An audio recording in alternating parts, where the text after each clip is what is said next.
really don't feel good right here. This is getting a vibe. Is anyone here? What did you find? You are listening to Supernatural Confessions. Hello. Welcome to Friday Night Live, everybody. Hello. With live audience in the studio. Make some noise. Hey. That's right. I'm your host, Eugene, the Prince of Paranormal, the Tribal Chief, the one of one, along with my co-host, this Martin Felony. Hello, everybody. And on the other corner, that is Mary Mike. Hello. Here to entertain you on this Friday evening. And for those of you who've been watching us for all these years, welcome back. I see all the familiar names from Florida, Perth, from Jenny from Florida, Michael Tay from Perth. Belinda is also in the house. Haven't seen her in a while. Ice Minty is another old name. Joey Lim, Jonathan Teo, Celine, Yu Tiao, thank you for your fan art.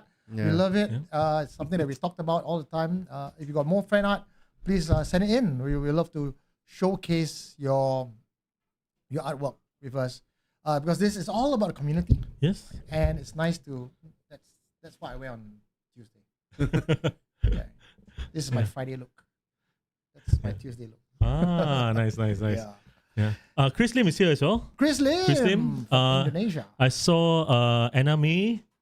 Anna May, she was from Maryland, was it Maryland? Then she now that he's back in Singapore. Everyone from all over everybody's here, yeah. If you're new to Supernatural Confessions or new to Friday Night Live and you're listening to us for the first time, well, leave us a comment. We want to say hi to you before we get the show on the road.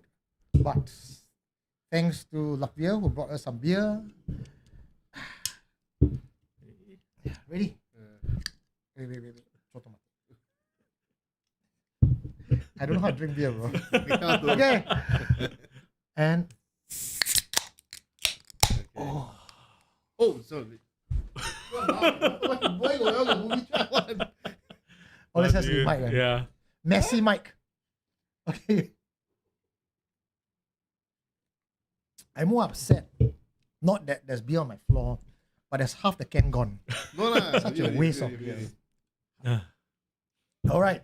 Eugene Tay is less 10. You know why? Because got light. Aha. Not 10? 10. Not 10? 10. Eugene Tay is Tyler today. Kaylee, where were you for the last few Friday Night Live? This is my Friday Night Live look. Yeah. But okay, we're back today. And I've got some guests lined up. So I am holding back those guests for a few reasons. And I think you'll be happy with this reason. And those who are watching at home as well might find that this reason is actually legitimate. Yeah. So if you have seen Friday Night Live for the longest time, you know Friday Night Live is always going to be about dissecting confessions. And ever since John left us, it was a big shoes to fill and a huge seat to put a bump on, right? Yes. And we were never rushing to find a new host to replace John. And I think John is also irreplaceable. But it's been some years now, a year and a half. And I think John will be rather proud that Martin and Mike have slowly raised the bar on the level of now being invited on to Friday Night Live from housekeeping. Yes. So I think we need to give them the runway to... I'm hitting the table again. So we need to give them the runway to level up their game. And from the last few FNL that Martin was here, I am quite enjoying your involvement and your... Oh, nice. Yeah. Thank you. So today and the next few days, I think next few FNL, before we bring back the guest again, I would like to throw confessions at you. All right, okay. And then let's see how you survive. Let me see how I survive. Trial by fire. Yeah. If you don't see Martin here on Friday Night Live anymore, then you know the answer. See all my sweat all this time. Yeah. Already Mike trial by fire have to throw the operations. Now it's really smooth. He's doing all these changes on FNL that you see. It's all Mike and Martin.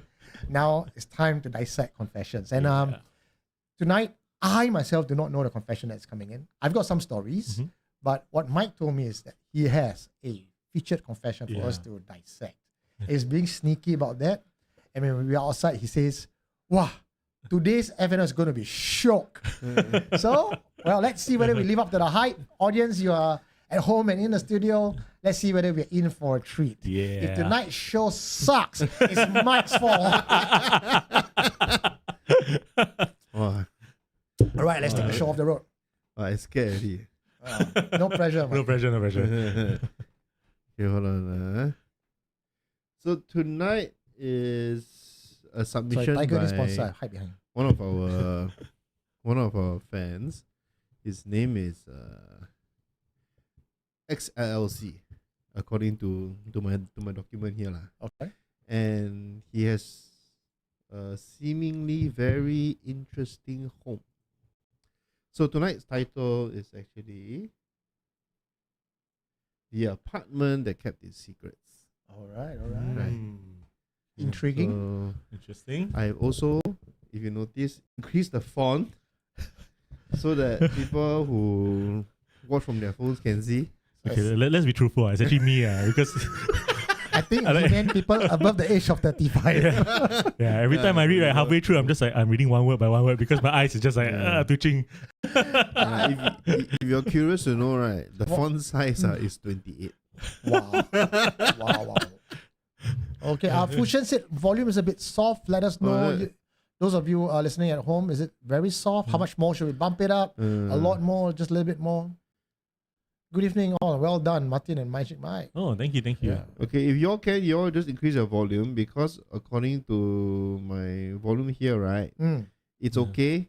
The difference is that tonight I actually lower all the gain Okay. so that it's not. So it's compared blur- to the previous. compared to compared to previous previous videos, one, it will be slightly softer. But I Okay. increase it slightly lah, but I don't want to max it out. Sure. Okay.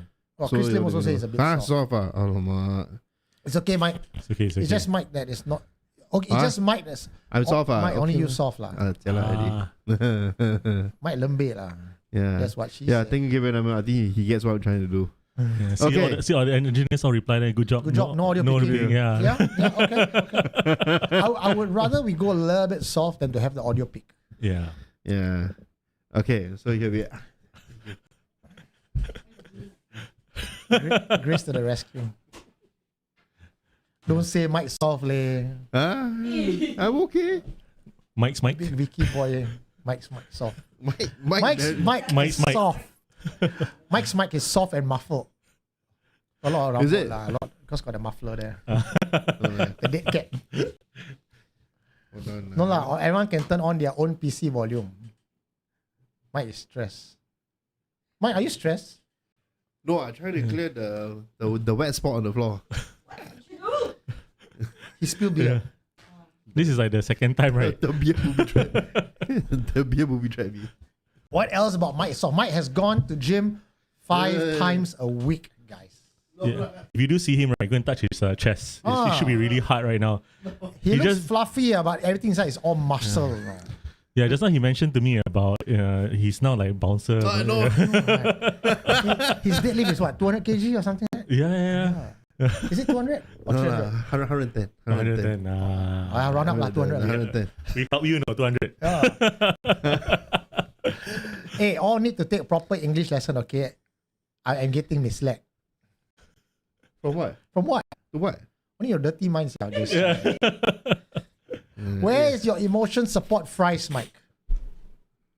Don't have. Oh. Today don't have. Okay, shall come. we Okay. read?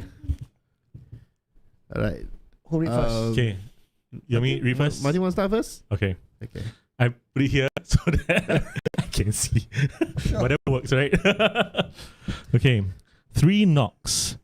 When I was younger, probably around 5 or 6, my siblings and I often spent the school holidays at my grandparents' apartment. It was a large place, and back then, most of my extended family still lived there. My grandparents were there, along with my uncles, aunties, and cousins. The house was almost never quiet. There were always adults talking, children moving between rooms, someone watching television, someone preparing food, someone calling for someone else from the hallway. That was probably why the apartment felt safe to me as a child. Not because it was peaceful, but because it was full. Even at night, there was usually the sense that someone else was nearby. The only part of the apartment that felt different was my uncle's altar. It stood in the living room, large enough that even as a child, I knew it was not something ordinary. It rose 3 or 4 tiers high and was packed with statues, offerings, items that I did not understand. My uncle was deeply involved in Thai and Taoist spiritual practices, though at that age I did not know what most of it meant. As children, we were told not to touch anything there. Nobody explained very much, nobody had to. I do not remember most of my childhood clearly, but I remember certain incidents from the apartment with unusual sharpness. They did not happen all at once, they came separately. Spaced across time, as if the house was revealing itself slowly. The first incident happened one night while I was sleeping in my auntie's room with a few of my cousins. I awoke because of knocking. 3 knocks. Not loud, not violent, just clear enough to wake me. Knock, knock, knock. When I opened my eyes, my auntie was already sitting up in bed. That was the first time that made the moment strange. She had cleared it too. Nobody locked bedroom doors in the apartment. There was no reason to. With so many family members living under one roof, people move in and out freely. If someone wanted something, they would usually just open the door or call from the outside. Knocking did not make sense. My auntie got out of bed and opened the door. The hallway was empty. She stood there for a few seconds looking left and right from the bed. From the bed, I waited for someone to appear. Maybe one of the adults had needed something. Maybe one of the older cousins was playing a prank, but no one was there. Then another bedroom door opened. One of my uncles stepped out, then another door opened, then another. The adults looked at one another from across the hall, all wearing the same expression, confusion first. Then something quieter. Someone had knocked on their doors too. Not one room, not 2 rooms, every occupied bedroom. At roughly the same time. For a while, nobody said much. There was no obvious explanation. No child had been running around outside. No adults admitting to playing a prank. No one was standing in the hallway. Eventually, because it was late and everyone was tired, the family brushed it off and went back to sleep. The next morning, nobody really talked about it. At that age, I did not understand why that stayed with me. Now I think it was because of the adults. Children get frightened easily. Adults are supposed to explain things. They are supposed to laugh, scold someone, check the hallway, accuse a cousin, blame the wind, or say the building made a sound. But that night, nobody really explained anything. They just looked at one another, then they went back into their rooms. That was the first strange thing I remember from the apartment. It would not be the last. Whoa.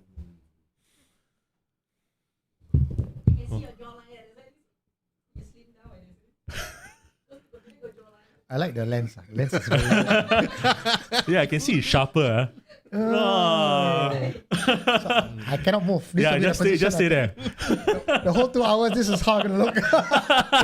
This is how I want to be remembered. Thank you guys. Thank you so much for all your kind words. Okay, let's go to the section. Okay, ladies and gentlemen, if you want to support this show, if you enjoy it tonight, and you wanna make some donation, you can click on the $ icon, put in any amount of money you want, and your comment will be out in a very bright colored box that Martin, myself, and Mike can actually take a look, read, and if you have the box up, we will guarantee to read it. Another way to support the show is to be a YouTube member.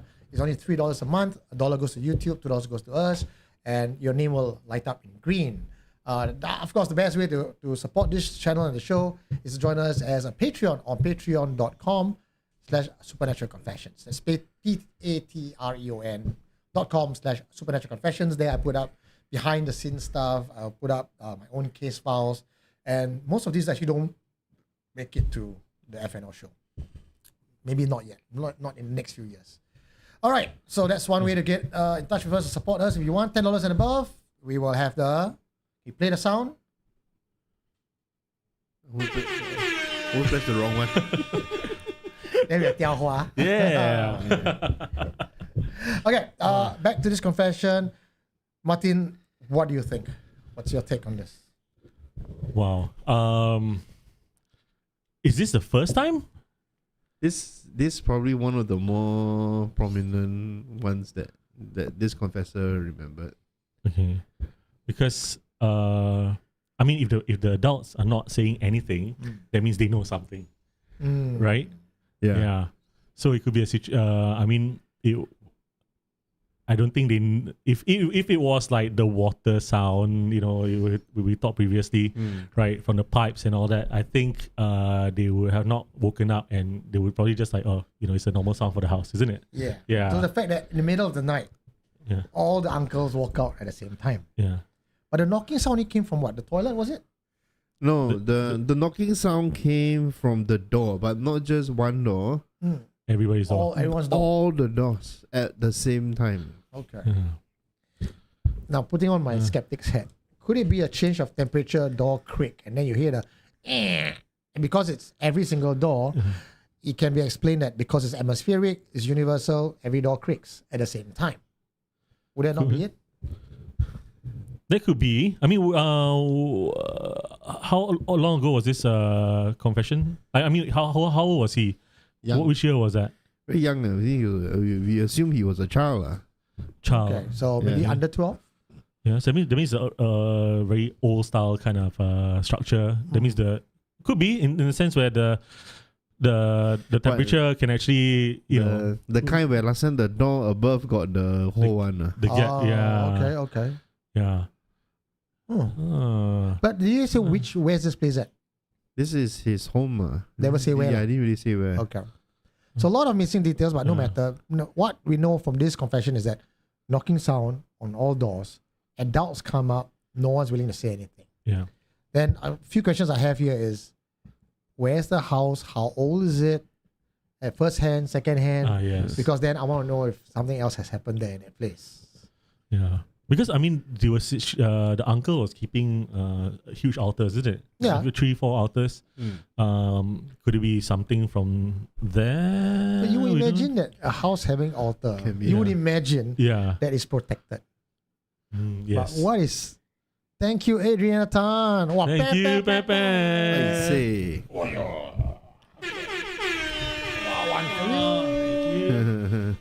One for me. All right.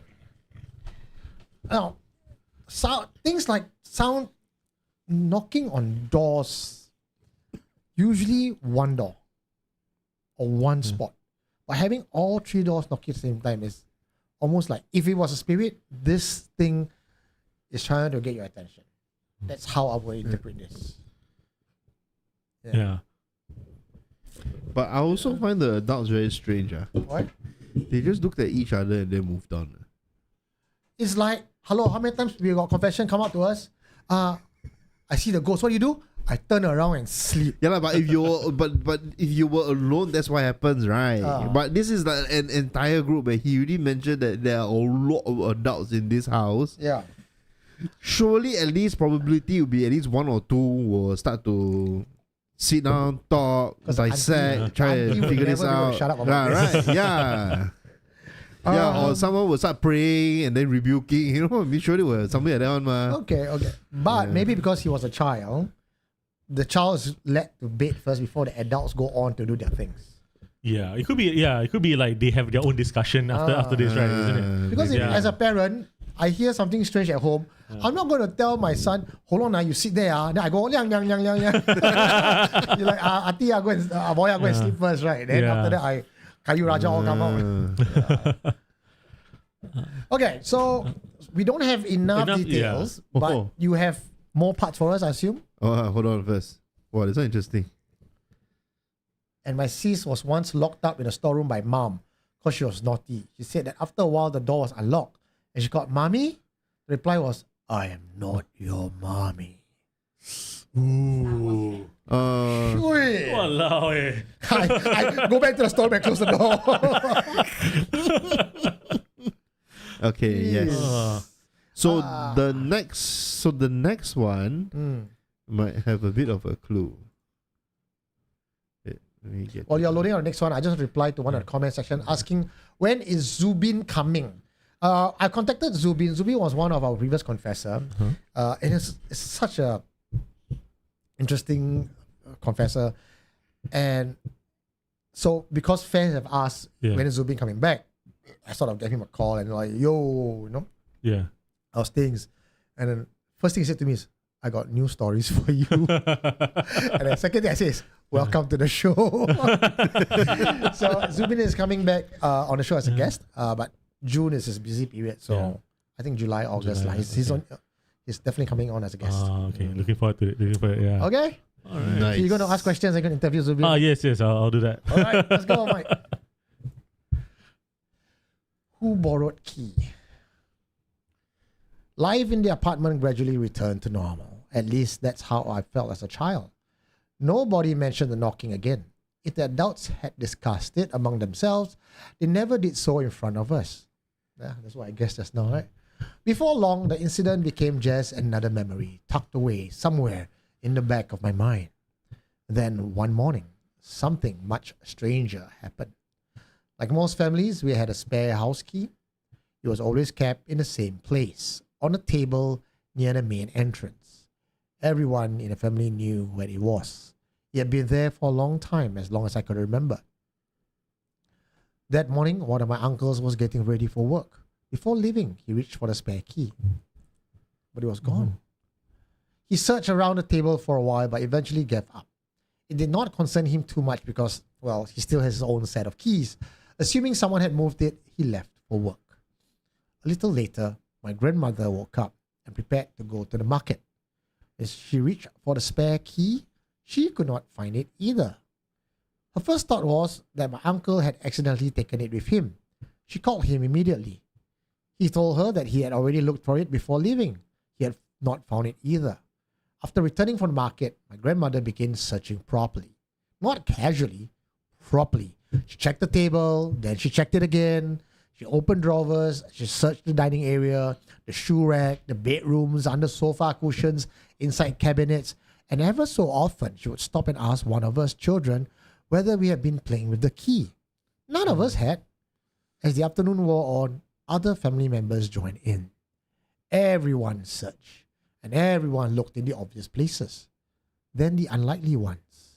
The key was nowhere to be found. Eventually, my grandmother grew frustrated. I still remember her sighing before saying something like, "Ayah, never mind lah. It's gone already." For the first time that day, everyone stopped looking. That evening, my uncle returned home from work. He had barely stepped into the apartment before he frowned. Then, he pointed towards the entrance table. "Eh? There? The key there what?" Everyone turned. The key was sitting on a table. Not tucked beneath a newspaper, not hidden behind a bowl, not under anything. It was lying openly on the surface, exactly where it was always kept. My grandmother walked over slowly. She did not pick it up immediately. She simply stared at it. I still remember the look on her face. Not fear, but confusion. Because she had already searched that table several times earlier that day. Everyone had. There was no way he could have missed it. One of my uncles eventually broke the silence. With a smile, he joked that perhaps one of the little spirits from his altar had borrowed the key and only just returned it. Everyone laughed. At least they tried to. Looking back now, that was the part that stayed with me. Not the missing key, not even the joke. It was the laughter. It sounded more like something people did because they did not know what else to do. And once again, nobody spoke about it after that.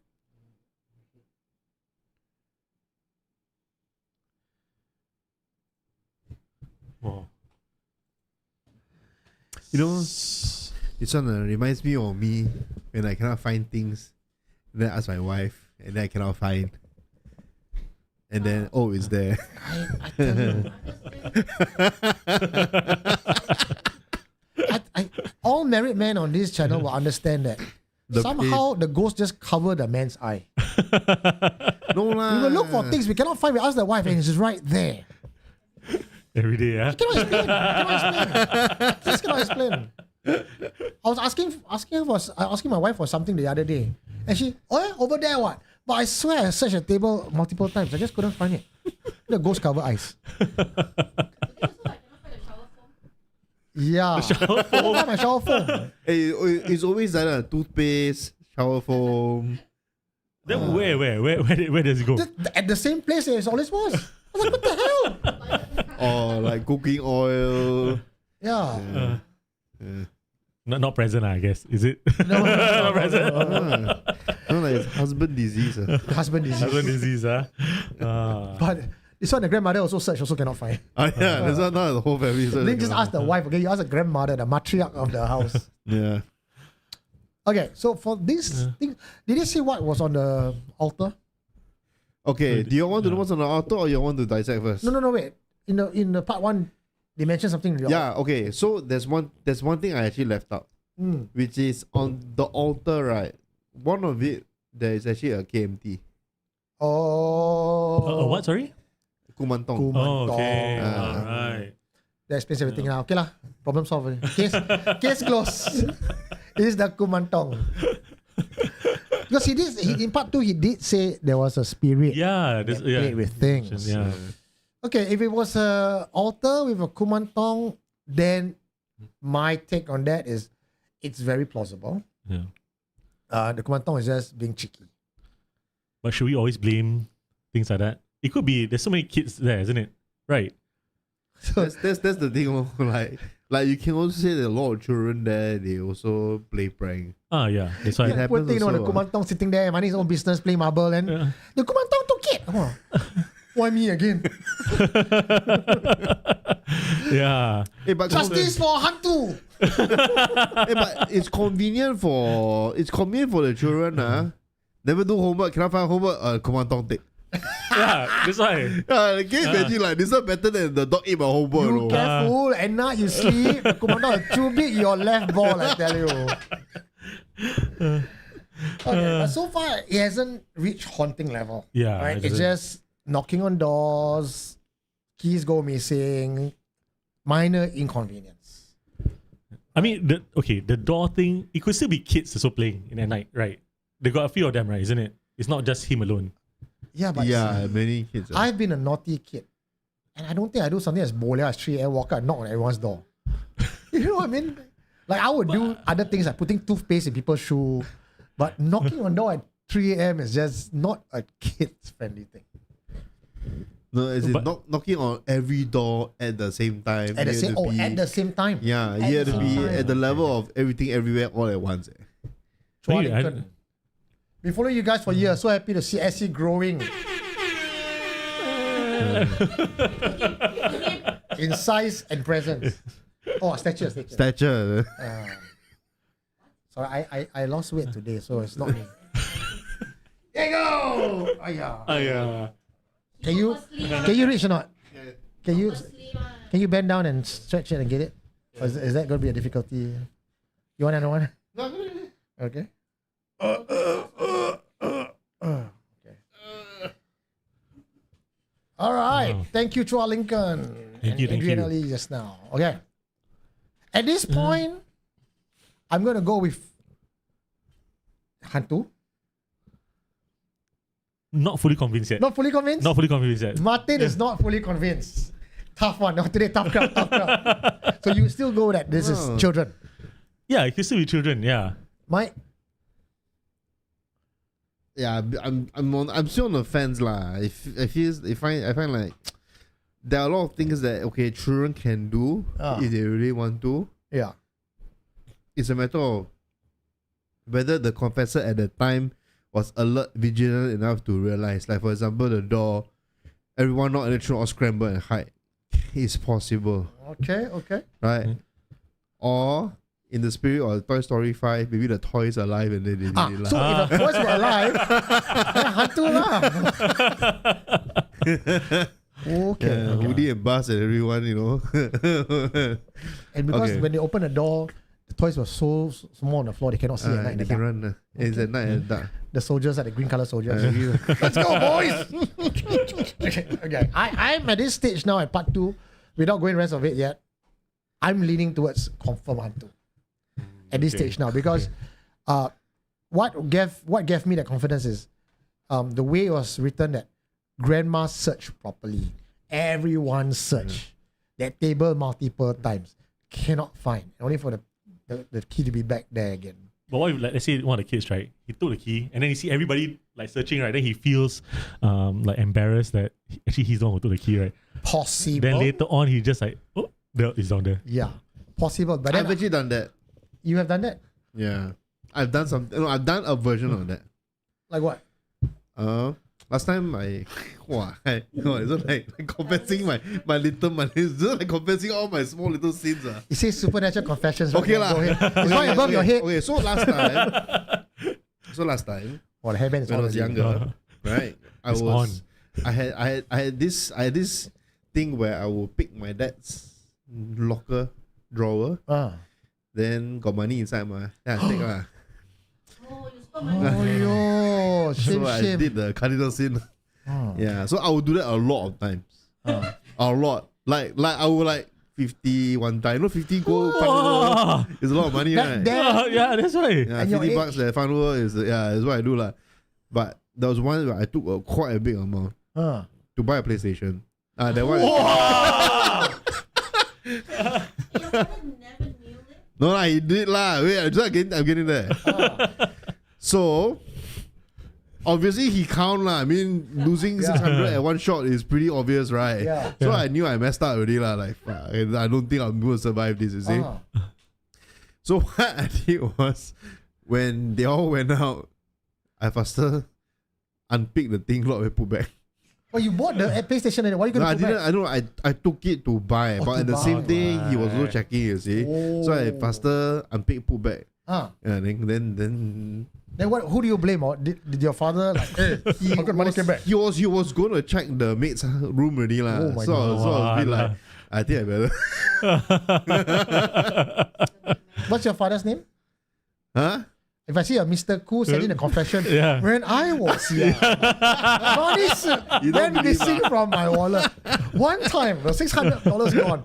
I was furious. I was about to check the maid's room when mysteriously in the evening, the money came back.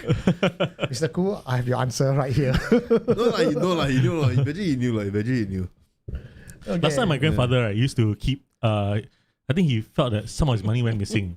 So he used to keep his money, he'll wrap it up with fishing hooks. So he's scared like the toyos will come and pick up his money. Yeah. Have you ever happened? I didn't hear anything about any toyos then. But I know in the past, in the kampong days, they used to put fish tank outside their house, and then they sometimes in the evening, right, they'll see a toyo eating peanuts right in front of and playing with the fish. Since you're talking about Toyo and Kumantong and missing money, right? Yeah. I'm just going to share one of the stories that my grandma told me. So my dad was a young kid back then, and this was, I think it was in Juche at Kampong, that side, right? Yeah. And this was the days where you don't trust the bank enough. I don't even think the bank was really a big deal back then. You put your money with the Tong Tim guy in the village, right? If not, with the Tong Tim guy, then you put it in your Kongguan biscuit. Yes. Right? And my grandfather, this is my paternal side. So my grandfather is a rickshaw, not even trishaw, rickshaw rider, rickshaw puller. And he would always keep his coins and money wrapped up in a rubber band under the pillow. So it's like plastic bag, coin inside and wrap. And he would do this as a habit to count money. And I guess old folks do this a lot. They would take out their plastic bag, they'll count every night, wake up in the morning, count in the morning. It just gives him a lot of joy. And he will find money missing. So, of course, naturally, blame the wife first lah. Then the wife will, I didn't take your money lah. Right? Then there was no one else to blame. Then, of course, blame the kid lah. But, eventually he realized that he's putting it in his pillowcase and he's sleeping on that. Like, it was not possible because it's a very light sleeper. So, who could it be? Then they realize when they go down to market and they start sharing information, right? Hey, kau hilang duit lah, kau hilang duit. Kau pun hilang duit. Means I lose money. Then they realize, and this is old folk, so logic and rational thought is secondary. First thought is, sini ada toyol. Right?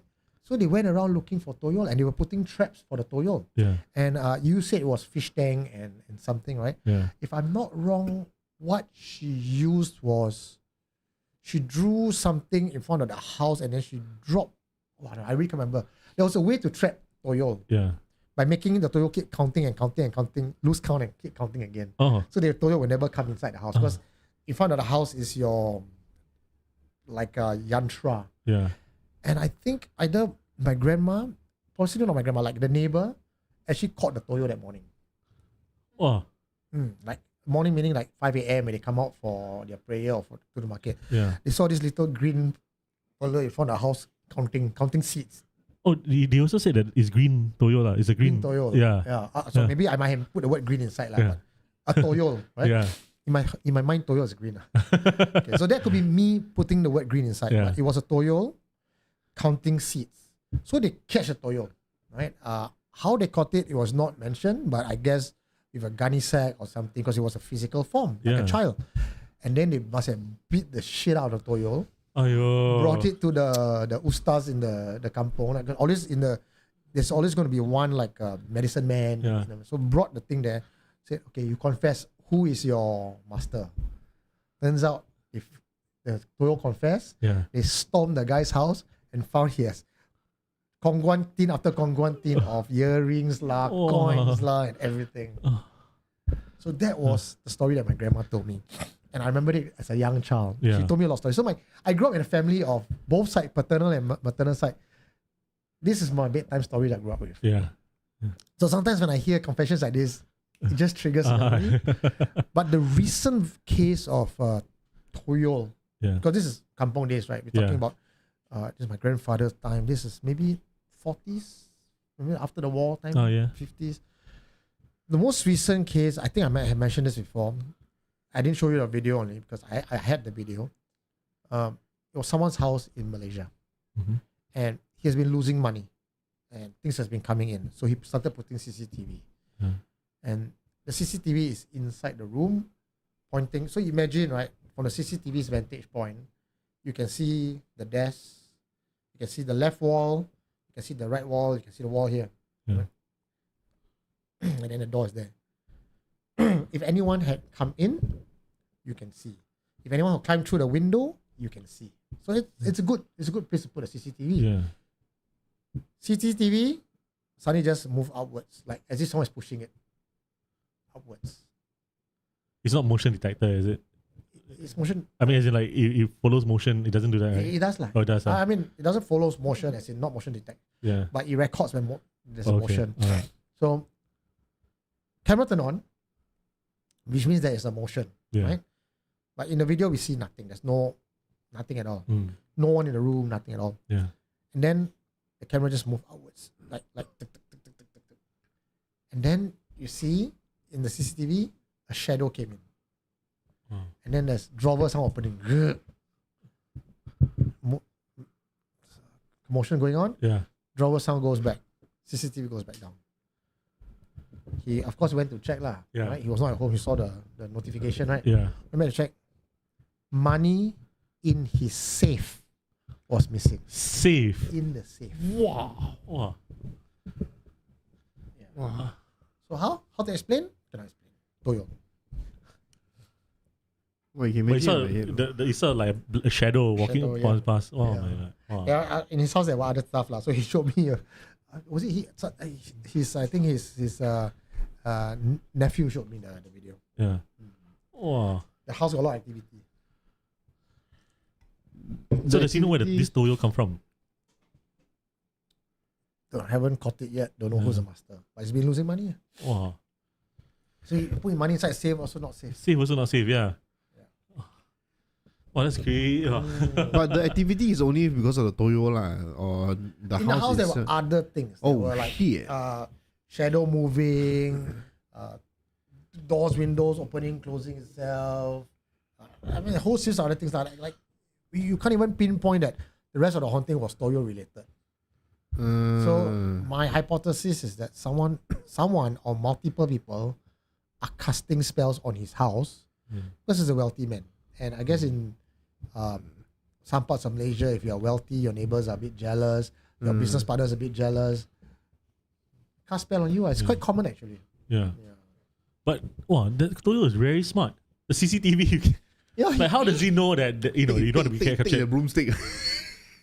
You see the Oompa Loompa there. Dobby do not want to be caught on camera. Dobby push camera. Or you making friends with the spirits in there also. Wow. There's like, special operations It's force a like that. heist. The shadow man comes in, move the things up, Toyo, dun, dun, dun, dun, Yeah, dun. Toyo's 11. Toyo's 11.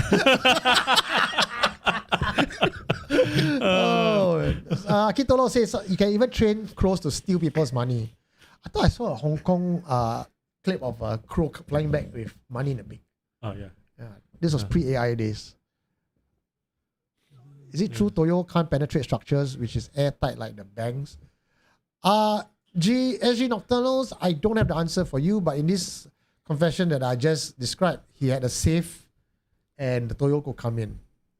So, but frankly, if I'm a bank and I have that kind of fuck you money, you be guaranteed I'll have physical defenses and spiritual defenses. Right? Yeah. Yeah.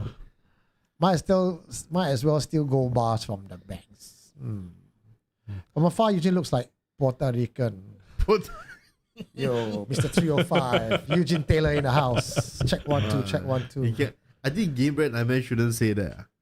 Why? Next time they say, okay, challenge accepted. Oh, Toyo can't hack into my crypto wallet. They don't hack into your crypto wallet, bro. He just steal your wallet.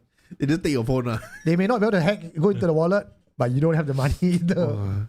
Actually, would there ever be a chance where suddenly they can do that? What? Okay, so I forget which confessor was this who said that the entity that he encountered was intelligent enough to navigate to YouTube and play the Miss B laughing at them. Remember? Oh, that was the confession for the house the investigation. Mine? Yeah. Oh, yeah. Yeah. The mama. Yes. Yeah, which means like maybe a few years from now, the Toyo all know how to steal password lah, Toyo hacker. access OTP. So Toyo house now got AI computer. Yeah, you see, Yeah. this Derek is Hantu know how to do SC live liao. Oh yeah, we had our OBS. We got turn our on, own- right? Even our OBS also. I think the Toyo want to take over Mike's job. Auditioning for SC live operator. I mean, you know what? I'm not going to say. I think they like I was saying before, I think they enjoy what we're doing here. Yeah. So they just like kind of like, oh, let's test out. Maybe, I don't know, maybe they want to change a bit of the... Maybe we do our own. Yeah. Oh, dude. Okay, It's a live video where people with that eye can enjoy it. If you cannot see anything, means you don't have that eye. Okay. Shall we go to part 3 then?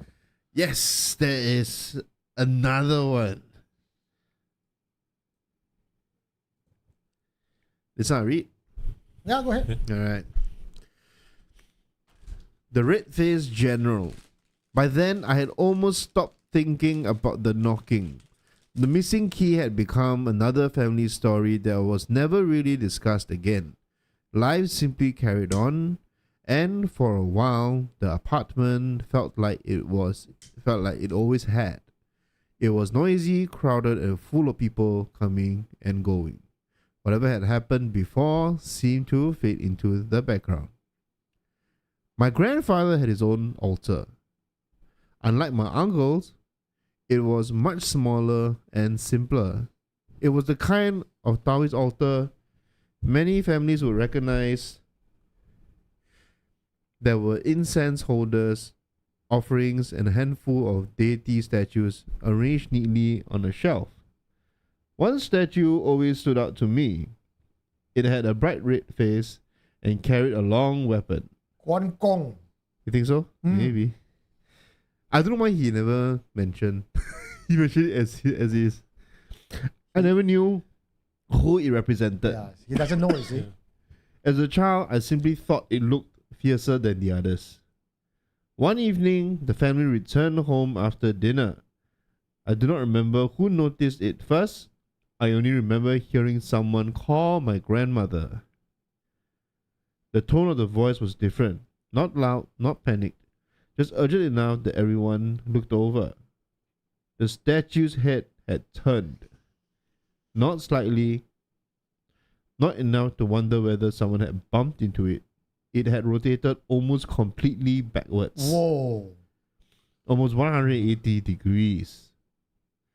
For a few moments, nobody spoke. The adults gathered around the altar. Some leaned in for a closer look. Others simply stood there staring. I do not remember anyone accusing the children. None of us could even reach that shelf without climbing onto something. Nobody laughed. Nobody suggested the head had simply become loose.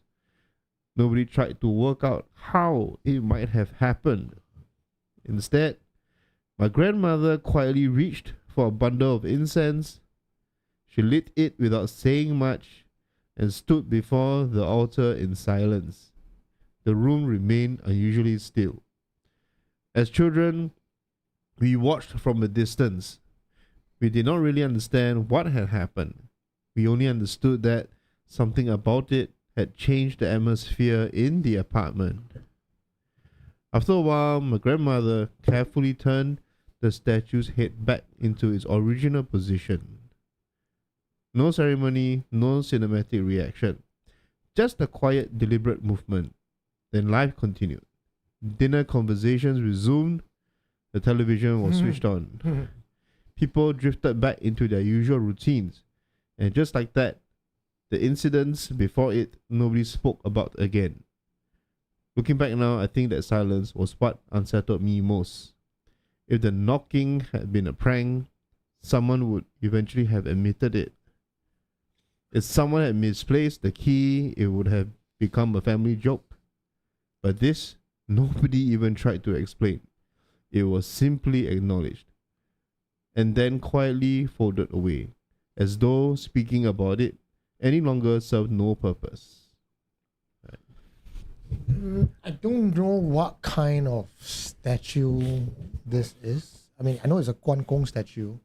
But Is the head able to actually move? no, in all my years of experience seeing any statue, especially divinity statue, Yeah. there is no. It's not like an It's action not like figure. a toy, right? Yeah. Wow, bendable 16 joints Quan Kong. You know, like action figure Quan Kong. Right? Don't have one. Yeah. Not so that one. I'm not sure. Again, like I said, I've never seen it. Doesn't mean it doesn't exist. It's just I have not seen it. It could have been like the bobblehead Jesus Christ. Right? Then it is a bobblehead Quan Kong. I don't know. Right? It could have been. But speaking of this particular incident, Yeah.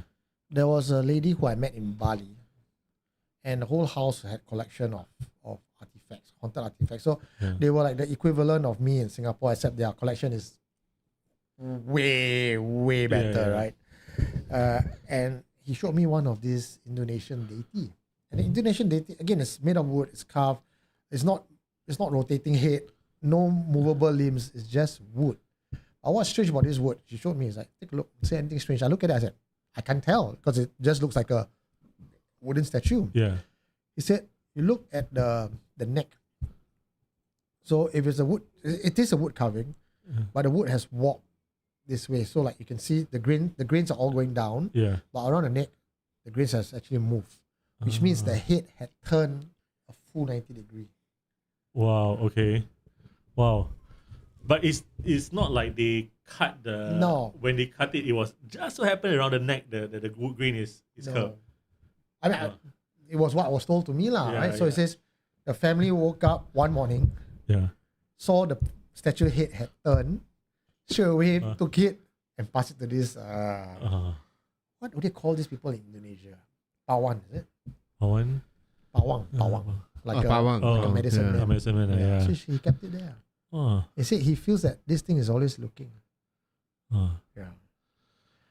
I mean, when things and dolls and figurines at home, even with this, if someone confessed to me and say, I feel that my Quan Kong head has turned, right? Or even if it was a movable head, right? I would say, then that Quan Kong desecrated already. Don't bother. I see. Because there have been cases on previous confessions, and this was actually told by a Hindu confessor. So Hindu family usually will have they'll convert their storeroom into their home altar. Yeah. So if something happens to you in your house, something strange happen, what's the first thing that you will do, Martin? Go to the altar. And pray. Prayer. Yeah. Right? Because you call to your divine, protect me. Oh yeah. Now, I'm going to give you the spoiler. Right? He found out later on that the entity was living inside the statue because the statue was already desecrated. Oh yeah. Desecrated by own family members, some more. Walao. Yeah. So it tells me that your 4-tier altar is gone. It's gone. And why it's gone? Could it be someone in the house? Like if you all are saying that kids are the one knocking on doors, taking the keys right now.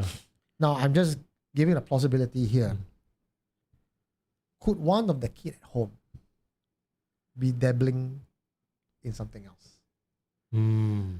Right? Because clearly the family is ritualistic. Yeah. Right? There's 4 tiers of altar, not just 1 tier, bro. 4 tiers. These are hardcore, deities all over. Short of perhaps maybe it was not said, but maybe somebody in a house might even be a tanki.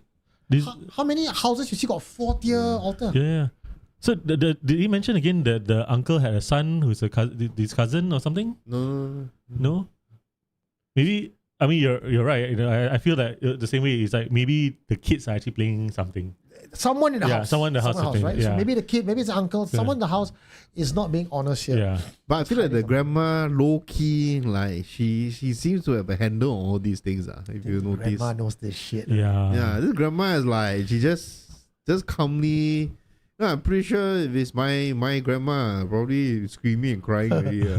I know. Like, seriously, what would you do? You walk inside your house and you see your idol, the head turned the other way. I would give it to Supernatural Confessions. Okay, but Stars Love and me share the same the same thought.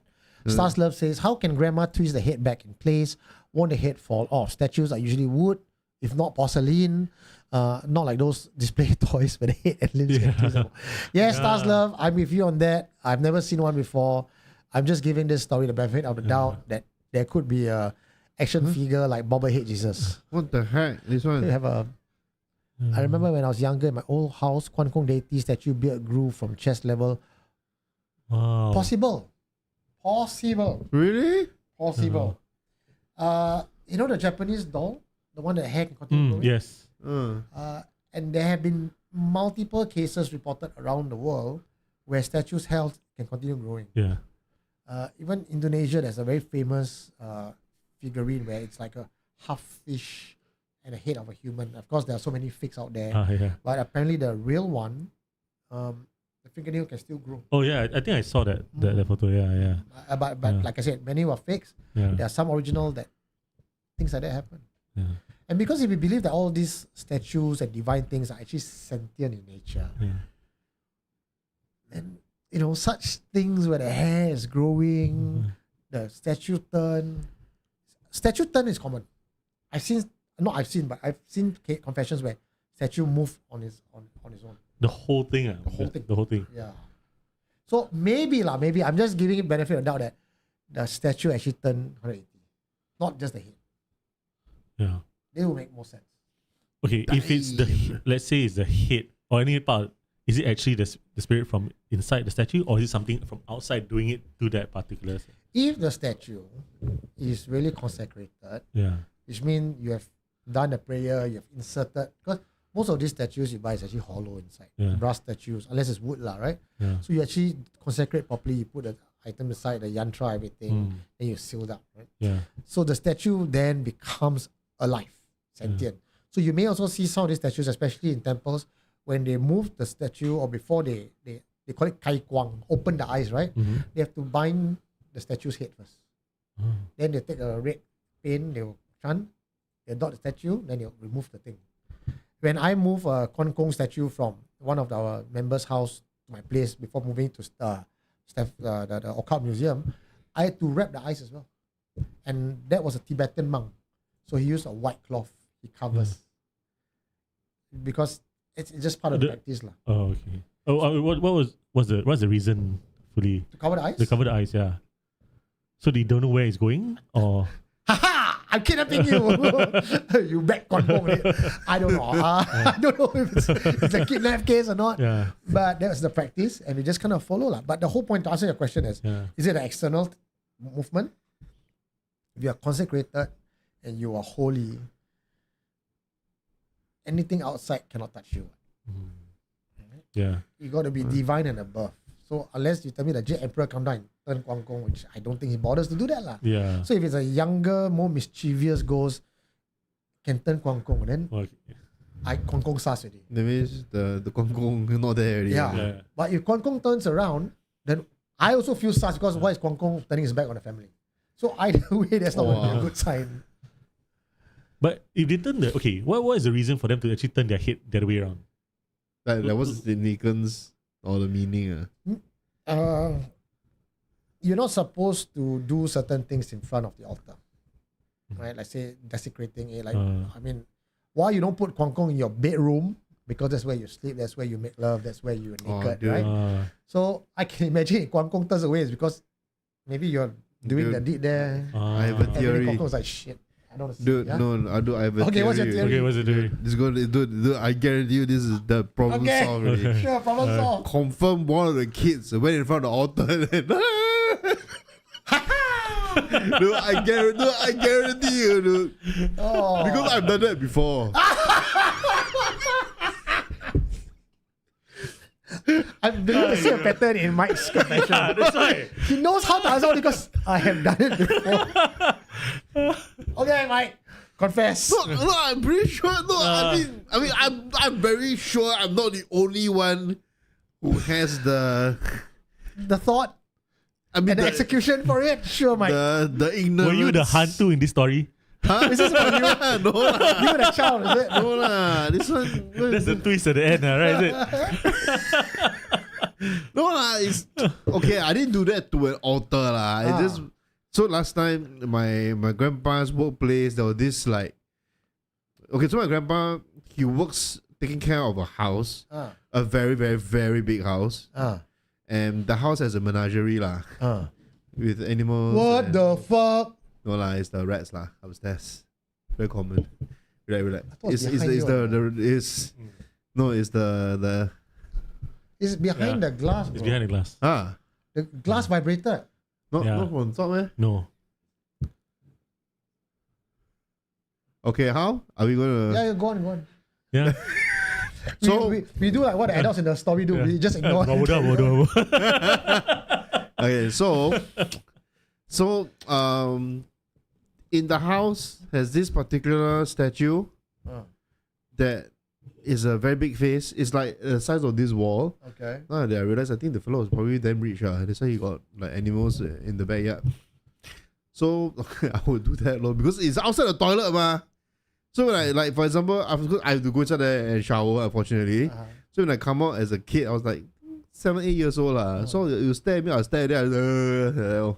Then run away. And then do you swing it? Of course, I did as hard as I can. I mean, I was a kid. I was 8 years old, you don't do that, man. Who do you flash? Which god was that?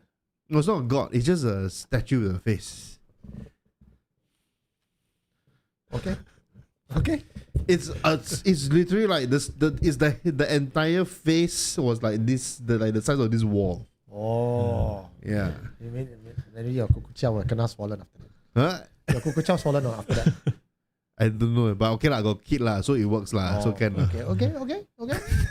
But then again, when they said, my 4 rules of how you deal with ghosts. What is Do it? you know about it? You don't know. Hey, I think you mentioned it. What kind of SC fan are you, Mike? Okay, let me tell you. So I think there's a lot of fans who don't know my 4 rule of dealing with ghosts. When the hantu find you, right? What will you do first, Martin? No right or wrong answer. You just tell me what you do. If I see it right in front of my face. I mean, you go into a hotel room, then the knocking sound on the door happen. What would you do? Okay, if it's sound right, then I'll quickly turn on. If the lights are off, I'll turn on the lights and see what's going on. If it's there, I'll stare at it. What if it's beside you and go like, Martin?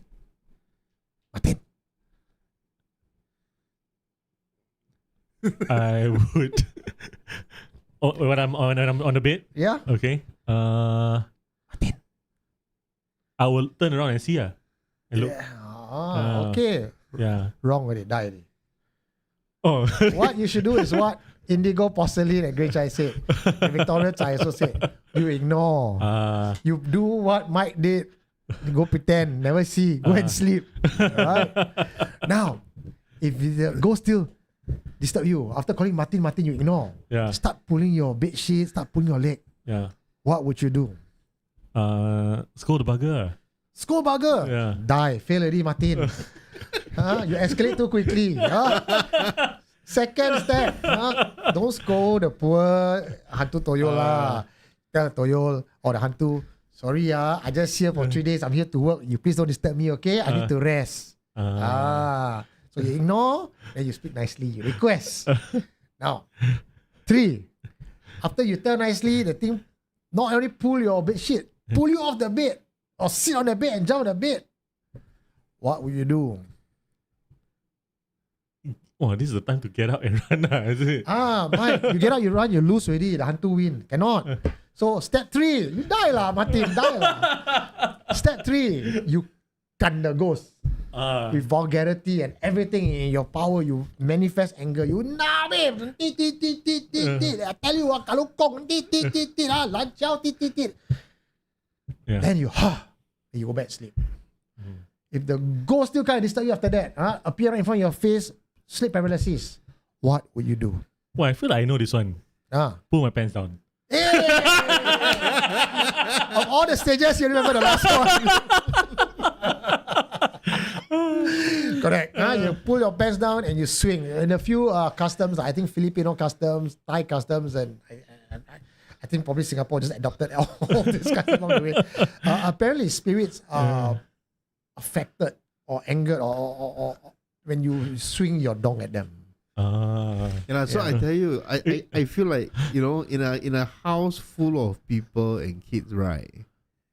I'm very sure one of them did that. Okay, sorry. Yeah.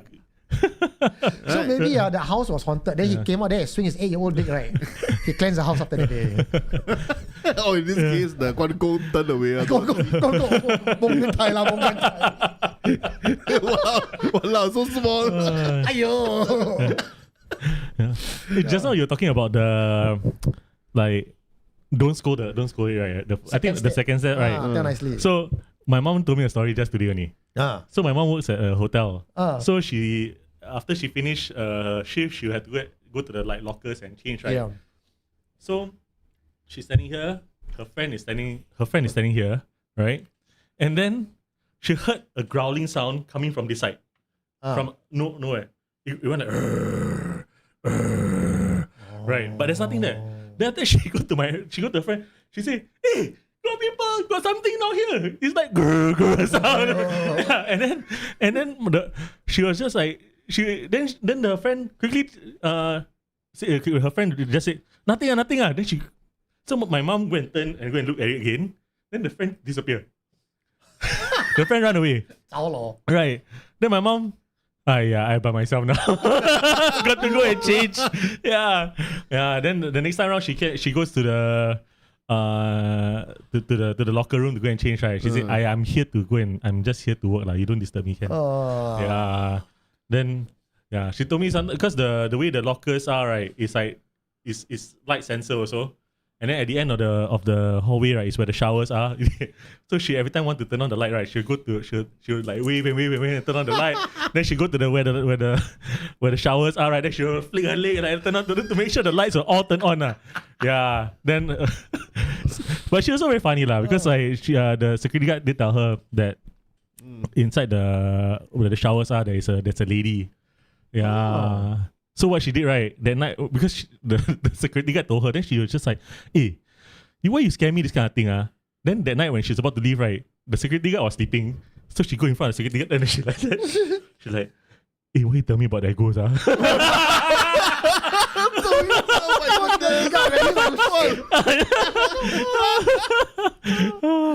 Kayla actually got it right.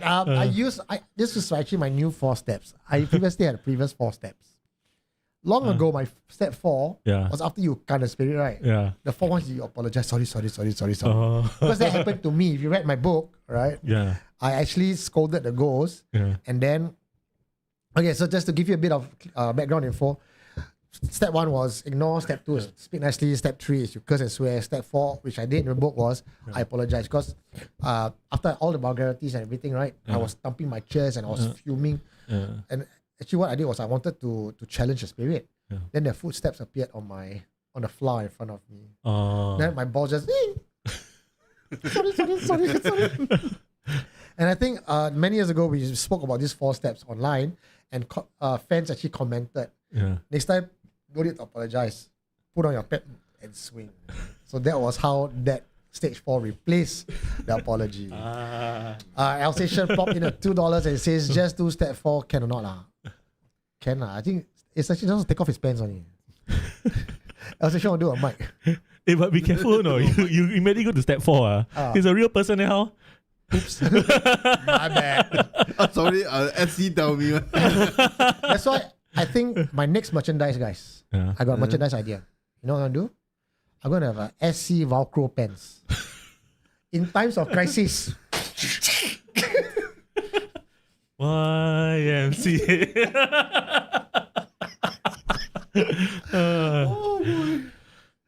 Oh boy. Why are we looking at the screen? Yeah, that's why. We're seeing ourselves dance. Can we go back to the previous? program screen. Which one? That is over here. What? We are on the wrong Oh. screen, Mike. How did that disappear? I don't believe Mike anymore. I think Yeah. it's Mike. How did this disappear? Mike did it. Everything Everything I did it, yeah. Okay. Okay. Oh boy. Are we on to part 4 now? Yes, there's a part 4. This Do a magic, magic, Mike. uh, Okay, the night nobody slept. The earlier incident never left my mind, but life carried on. The knocking was never mentioned again. Neither was the missing key. The statue quietly returned to its place on my grandfather's altar, and before the long apartment settled back into its familiar rhythm, adults went to work, children filled the rooms with noise. Meals were shared around the dining table. If anyone was still thinking about those incidents, they never spoke about them in front of us. Years passed. Then one evening, something happened that nobody in the family could quietly move on from. I was in my auntie's bedroom with a few of my cousins. We were probably watching television. Maybe we were playing. I honestly cannot remember. What I remember with absolute clarity was the sound. A loud bang. Then another. Then another. At first, nobody paid much attention.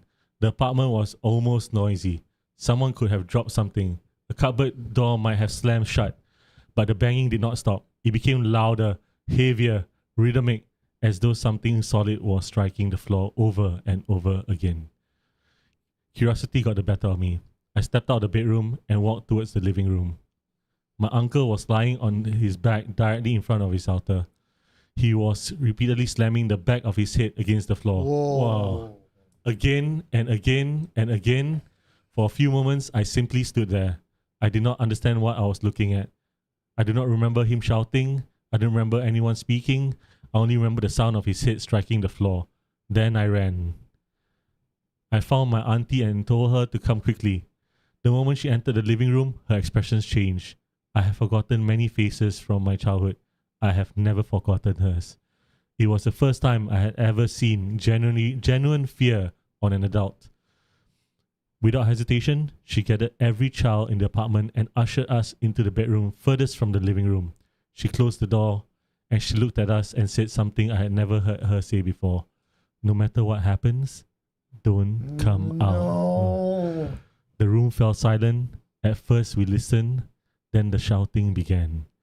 Voices overlapped one another. Furniture scraped across the floor. Something made of glass shattered. Someone cried out. The adult shouted instructions I could not make out. The apartment had already almost felt full of life suddenly. Felt impossibly small. Some of my younger cousins eventually fell asleep. I could not. I was too curious. Every time the bedroom door opened, I tried to catch a glimpse of what was happening outside. Once, I saw my uncle's hand. They were covered in blood. Another time, I saw two of my other uncles struggling to hold him against the wall. Someone was crying. Someone else kept shouting. Then the bedroom door closed again. Time felt strangely different that night. It might have lasted an hour. It might have lasted several. As a child, I had no way of knowing. I only remember waiting. Eventually, my grandmother returned home. I did not see what happened after she arrived, but I remember something changed. The shouting grew quieter. The crashing stopped. The apartment slowly felt silent. Later that night, I saw my uncle lying on the bed. His eyes were closed. My grandmother was gently applying incense ash to his forehead. Nobody else spoke. Nobody looked relieved. They looked exhausted. The apartment felt different after that. Not frightening, just heavy.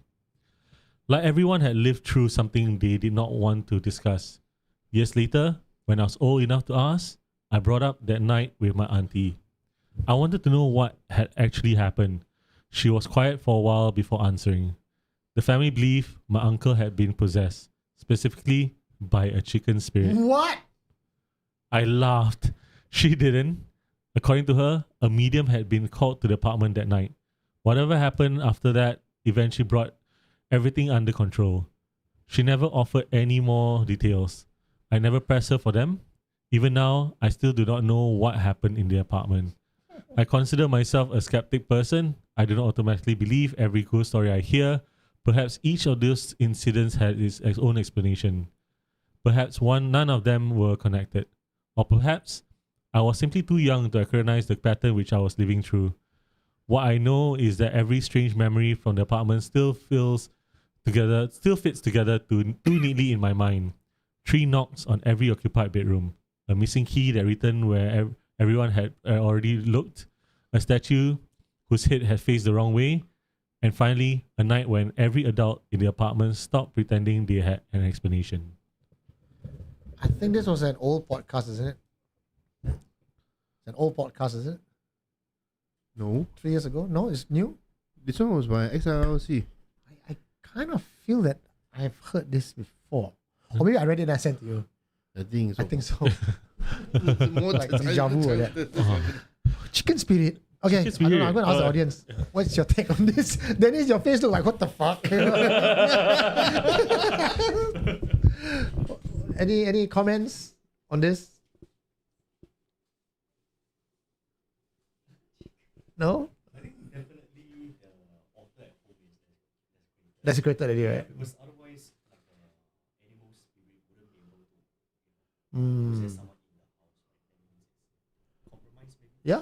Yeah, I think so. But why chicken spirit? Eat a lot of KFC.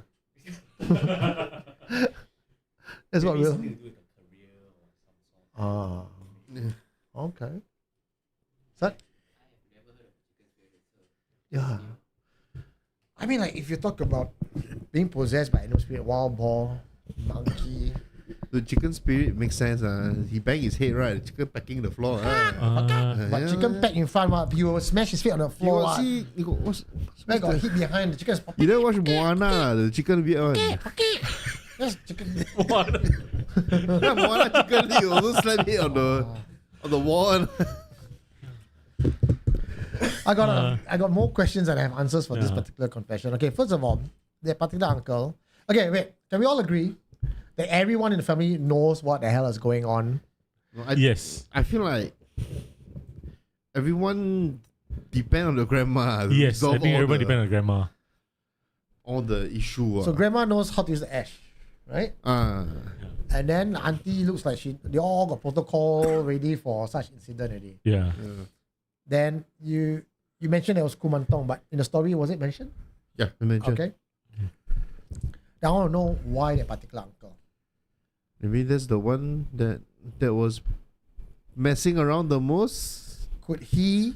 Okay, so this what I'm going to say is not inside the story. This is my own hypothesis. Yeah.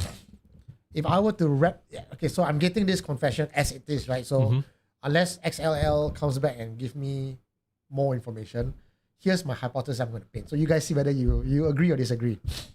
It's okay if you disagree. I got new ideas. Don't worry, just shout it out. I want to hear all angles. My take is that the uncle, the one that the kena chicken spirit, he is the tanki of the house. If he's maybe he is a medium or is a part-time medium, he's definitely dabbling in something. Yeah. He possibly put the Kuan Kong statue on the altar amongst other statues, and because of the positioning of the statues or because of the mixing and matching of the other statues, Kuan Kong is no longer a Kuan Kong statue. It's desecrated lah. Yeah. And one of the signs is Kuan Kong is turned away, right? And you realize that no one did anything about removing, no one mentioned anything about solving it. Just turn the Kuan Kong back. Let's pretend nothing happened. Yeah. Cases where I hear medium kena possessed by other things, right? It's usually an attack. So he may not have been a medium that has done right by the gods, and then that makes him an open vessel for attacks by someone else. So maybe he has cast a spell or he has done something to some other target, and the other target has retaliated. Because somebody's husband passed away already. He was a medium, and I think he was Eurasian, so it's kind of like our skin, not pure white, but a bit brown. And he did something wrong. He did not tell the wife what he did wrong, but the wife knew. The gods at home were all toppled. Things were toppled. The incense that you light 3, 2 will burn, 1 will not burn. Candles will go off. You close all the windows also, you try to light the candle for the gods, candle will go off. And then I think he was a medium for monkey god. He was a medium for a few deities. And one of these deity is a black color deity. Not a Chinese one. I think it's a Thai or Cambodian one. So he had a statue there. Yeah. So again, pretty much like this family, he has the Taoist one, the Buddhist one, he had the Buddha, he has the different one on the. He ended up becoming black. His skin became black. Everything became black. He was like nearing his end of life. He looked like an Indian.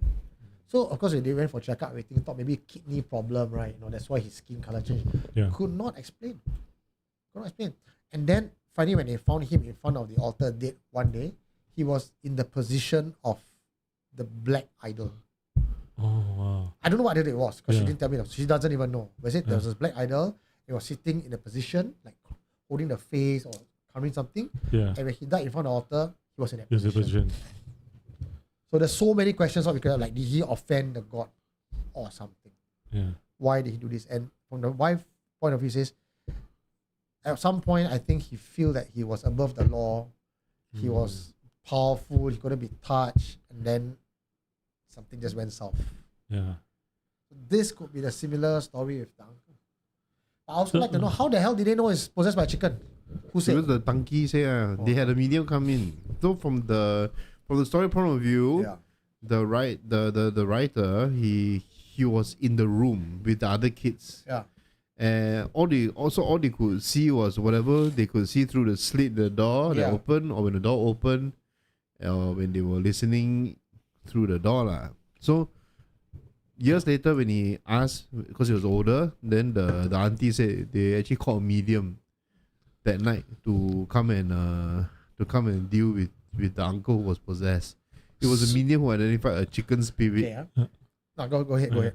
So is only the uncle and the grandmother knows? Okay, maybe the rest of the family knows they are involved in this, but only the uncle and the grandmother was probably the one who, I think the uncle is the one who is actively. Yes. I would say the grandma is actively practicing.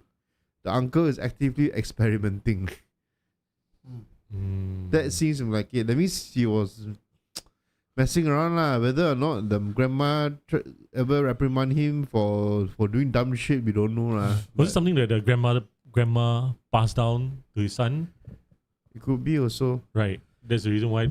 but not something the rest of the family is actually involved in. But then also the other grandpa also had an altar, right? Oh yes, the other grandpa also had altar. So the whole family dabbles. Yeah. Yeah, it's just who does it more rabak only. So a chicken spirit. When is the only other time that a chicken is used to represent a person? Get married, right? Get married. The bride or the groom is represented by a chicken. Or very sick. Then they marry the chicken. Yes. The spouse is very, very sick, cannot get up. Yeah. So they will want to use the chicken to represent in order to have something auspicious so that Yeah. the spouse will be healthy again. Did he die in the end?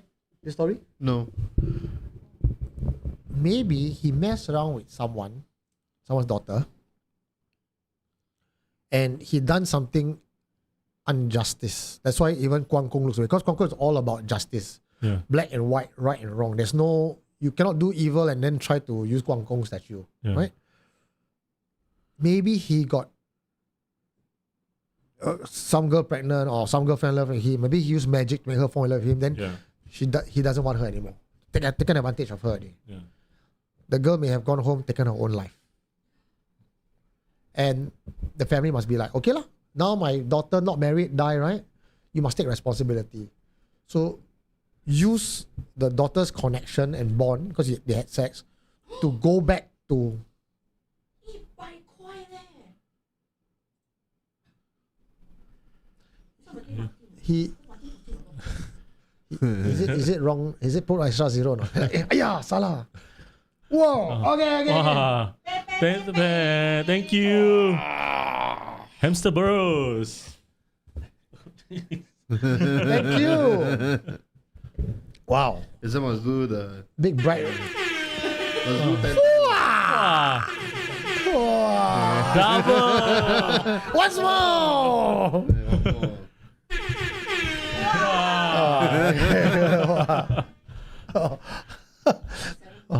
Okay, yes. Supper tonight. Okay. Wow. So they might have used the connection, the daughter to him, because once you got sexual connection, you share a bond, right? Karmic connection and all that. That's why they said, be careful where you plug and play, right? Yeah. Because you cannot just walk away that way. They use him as a chicken to marry her in the afterlife. Yeah, but I mean that's my hypothesis.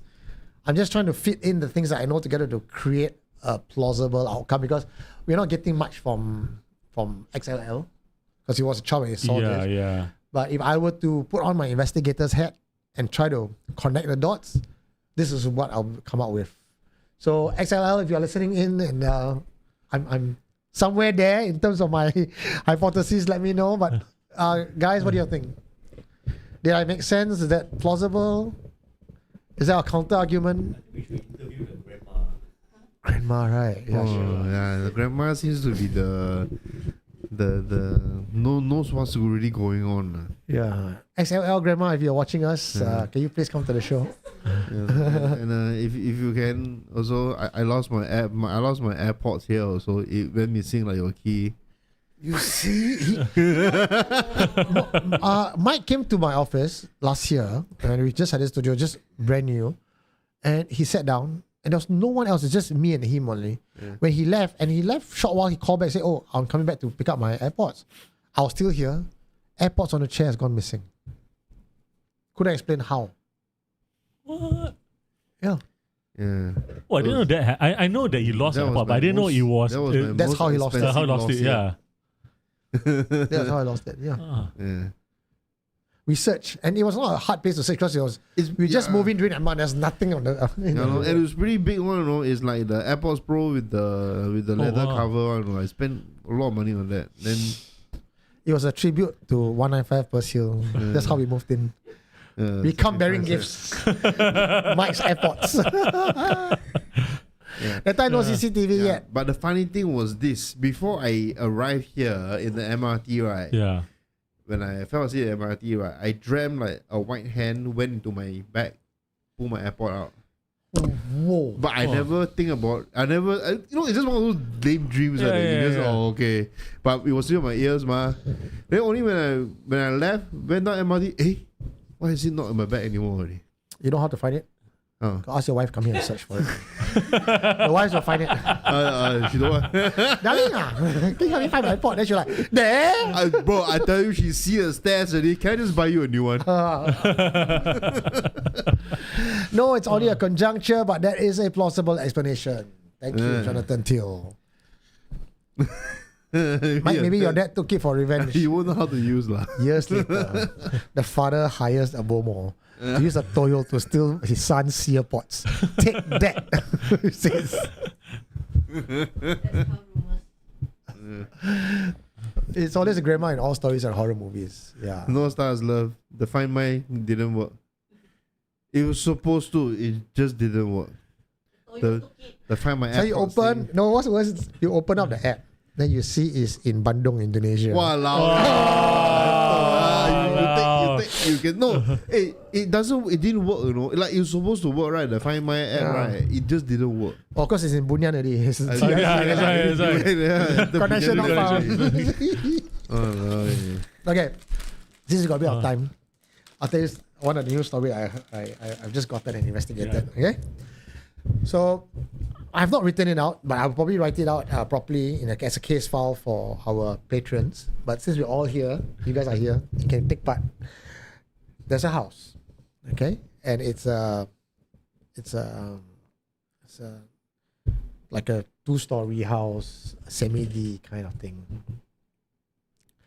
Actual location doesn't really matter, but it's in some of the older parts of Singapore, right? And people rented the place lah to go in, and it's a shed. It's a shared unit, so every room there's one tenant staying there, right?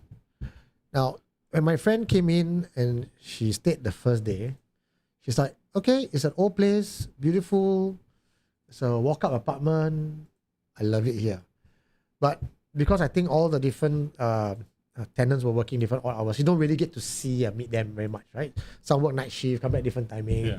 You just mind your own business. But you know that there's 2 other tenants on this floor, 1 other tenant below, that sort of thing. So when she come back, after her work, she sat there, and she felt like there's someone walking behind her, going to the kitchen, and she did not see it, but she could hear like the shuffling, so like someone walking.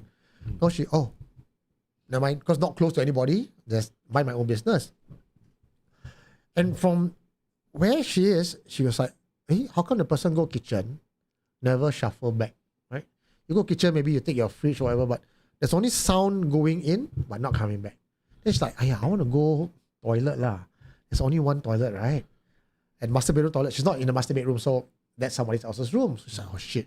Never mind. I'll just go up to the kitchen and then ask, because it's been a while. So when she walked there, she realized there's no one in the kitchen, no one in the toilet, and there was no one at home. I mean, whether people at home or not, she doesn't know, but when she hears the door, no one's at home. So she's the only one on that floor that night. So she, okay, never mind. Call her friend, you want to go for supper? She went out. Came back again a few nights later, and then she heard a knocking sound on the door. Knock, knock, knock. Come out. Then she's like, hey, my tenant needs something. So she opened the door lah. Nobody. Then she go to the other 2 room door, she knocked. Did anyone call? No? Like they will look like visibly annoyed, like, why you bothering, disturbing me? That only escalated, right? So she's like, okay, something is not right really. But the minute she said something is not right, she heard a voice right beside her ear going, yes. Oh. Right? So she, okay. And like most normal average people, when something like that happened, she pretend that she go to sleep. Right? Yeah. That night, she couldn't sleep, got nightmare after nightmare after nightmare. And her nightmare are all gruesome. It's like someone's been murdered, someone like cannot smash on their head, and there's it's always a murder scene. And then she's like, okay, maybe I watched too much Netflix. Maybe I wouldn't. There's always a maybe this, maybe that. Yeah. And as the weeks go by, right, she realized that she's getting strange marks on her body. Like her neck will be like red, and her elbows here, her arm will be bruised, red. I was like, where all this coming from? Yeah. And she, suspected that it was the house, right? So she went to tell her friend. That time, I mean, she doesn't know SC, she doesn't know any medium. It's not an everyday thing that every Singaporean knows mediums on 1-800, right? Yeah. So usually you just ask your friend, hey, how are all this happening to me? What do I do? Then the friend best. You know what friend suggested? Call Eugene. No, the friend doesn't know Eugene yet. They never watched SC. These are your average Singaporean, right? Guess what the friend did? I told her to do. As a friend, what will you ask her to do? Go investigate. How? CCTV record. Never do that. They just something stupid. They will have maybe cleanse the house. Use a Ouija, But she got no ding dong, so cannot. use Ouija board. They use the Ouija board. Oh my goodness. So they're like, come, let's go and communicate with the spirit. So they had their own makeshift Ouija board. They write their own thing, right? Yeah. And they use a coin, spirit of a coin, like the Spirit Ouija coin, board. And then they started calling the thing like, who's here? Talk to us. And the coin actually moved around the paper. But they did not get any, unlike the movies, there was no like, my name is Tom T. Oh, don't have. The thing just goes around like quite illegible, right? Yeah. And then the thing kept going faster and faster, circular motion. Yeah. Then the friend was like, hey, don't play leh. No, I'm not the one moving. Don't play leh. Hey, stop it. Yeah. And they take off their finger. Never send Never send off properly. properly, yeah. never do anything. Then the friend was like, 我不要玩了，我要回家. But she has to stay there. I was like, your friend is a dick, right? Yeah. Okay, go on. I got something to tell you. Okay. So after that, she's like, okay, I cannot stay here also tonight lah. Yeah. But where am I going to go? I rented this place and all that, right? I yeah. no money to go and rent another place already. So no choice. Still sleep. Wow, that night, kena press, and she felt the thing going into her body. Oh my God. Like there was sleep paralysis. Yeah. And then there was sleep paralysis. For most of you, if you are used to getting this at home, is always you cannot move, cannot talk, and there's a growling sound at the side of the ear, right? Or some people even see a shadowy figure in front of them. Yeah. This was the shadowy figure on top of her, looking at her in the face and opening out her mouth. And as he's breathing in, she felt her soul coming out. And as the black thing goes into her mouth. But note that this is, she said she felt like she was dreaming. Right? Yeah. So it was all in that dream. And then when she woke up, she somehow, in that dream that did not completion, there's no completion, she woke up. And from that point on, she always felt that she had two persons in one body. Shit. Right? Why she said that is sometimes she'll make decision that is not hers. Oh. Sometimes she'll get angry for no reason. And she'll start wanting to eat jackfruit and papaya. She was never a jackfruit, papaya or salad kind of girl. Yeah. Suddenly, wanted to eat all these kind of weird things. And especially at night, sometimes she would not even know how she got home. She just knows she got home. Or sometimes she'll wake up, why am I at the dressing table? Shit. Yeah. So again, like I said, she did not know anyone to call, who to call, right? So eventually she said, I cannot live here anymore. I got to go. So she keeps staying out lah. But funny thing is, when she stay out of the house over a long period of time, she says that that second voice becomes lesser and lesser and lesser. The minute she go back only, it top up, right? So she felt there's something in the house lah. Yeah. Then she started asking around, right? What's wrong with this house? And everyone just stay there. They just stay there for like 6 months. They'll leave. So it's all these people coming in and out, in and out. Yeah. So by that point in time, somewhere in that, I was then called up to the case lah. Then she's like, oh, thank you. And when I met her at the time, right, she tell me her story. She was not even sure how to relate the story. Because as far as she's concerned, in her worldview, supernatural is what happens in movies. Yeah. It does not happen to a real person. the whole thing about possession cases, it's in movies. So without that understanding, right? Even when I came up to her and asked her to explain, she could not. You could see that she's grappling with the logic in her head. Yeah. But I also think it's because the spirit inside her body Oh, doesn't want her to talk stopping her about that. from Stopping, yeah. Because you could see her as she talked, right? Like the eyes were blink. She would like scratch her neck. She was doing everything. It's very uncomfortable. I said, "What's wrong with your body?" It's very achy, very burning. Yeah. So set her down, right? Set her down, put her in a circle, light up candles. So I said, and she's like, "Okay, Where did this happen? At one of our location I know, so I brought her there. Yeah. I said, okay, well, we'll just call her M lah, right? Yeah. M. Are you ready for this? They should. No, I changed my mind. I don't want it. And I said, you said you wanted to come here? No, I don't want. I want to go back already. Yeah. Then I said, what's your name? You go, M lah. What's your name? M.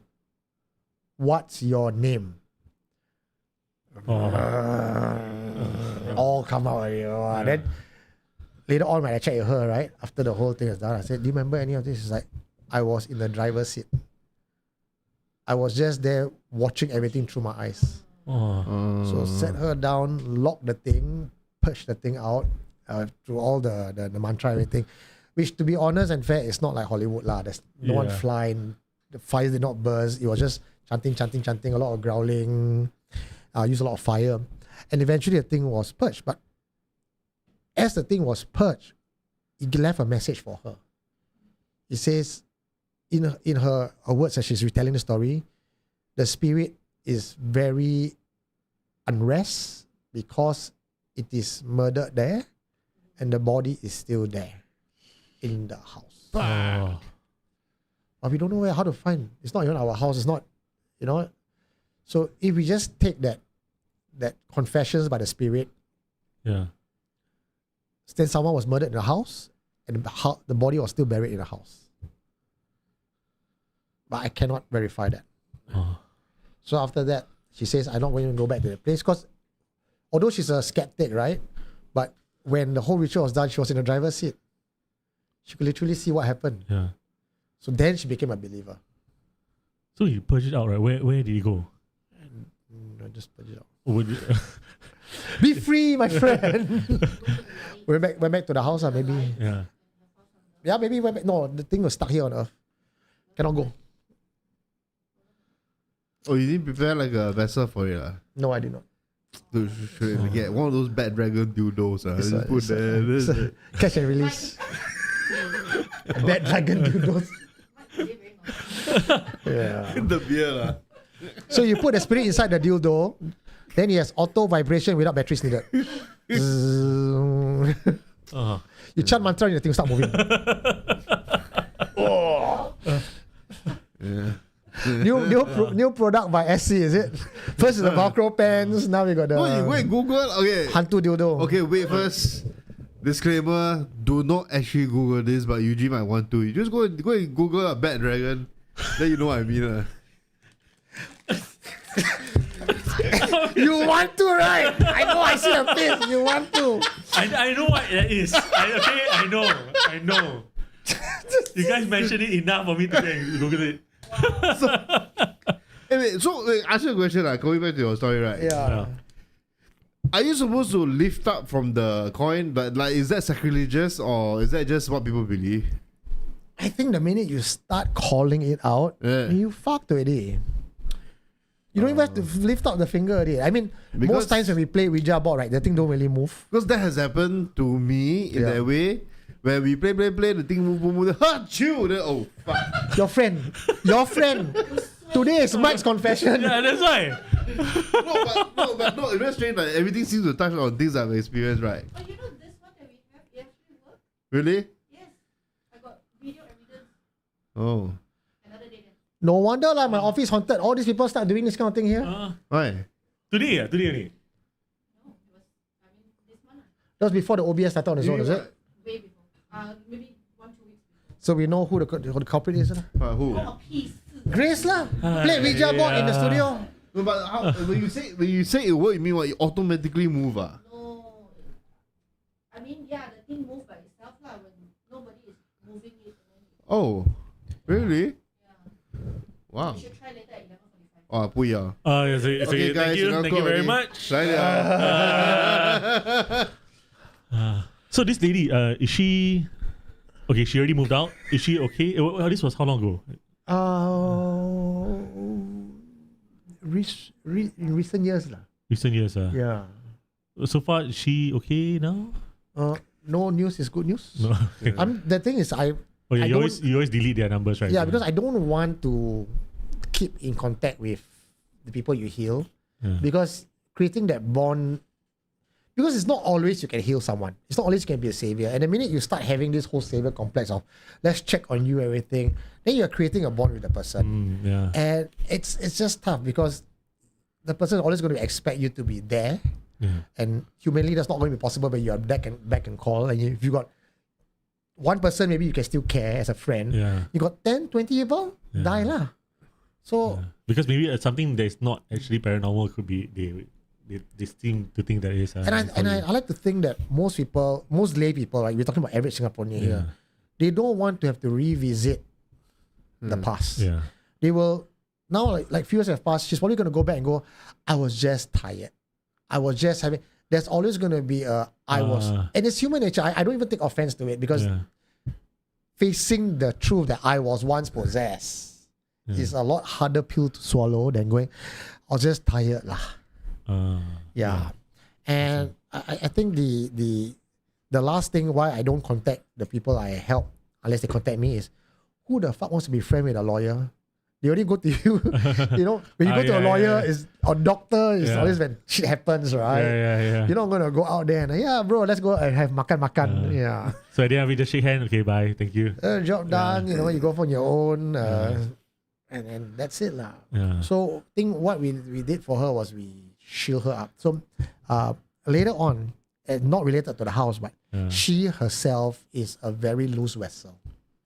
She was able to get things in her body very easily. So then when we asked questions later on, we realized when she was younger, she was also possessed for a short while. She had a third eye closed. Then that was in a childhood lah. So she herself don't remember the details of her childhood. It's like, I was 6, I was 5, this thing happened, my mother told me. Then the whole of teenage years and adulthood, nothing happened what? And for like 15, 20 years, nothing happened, and you don't really go back to your childhood time and like, once upon a time I was doing this. Right?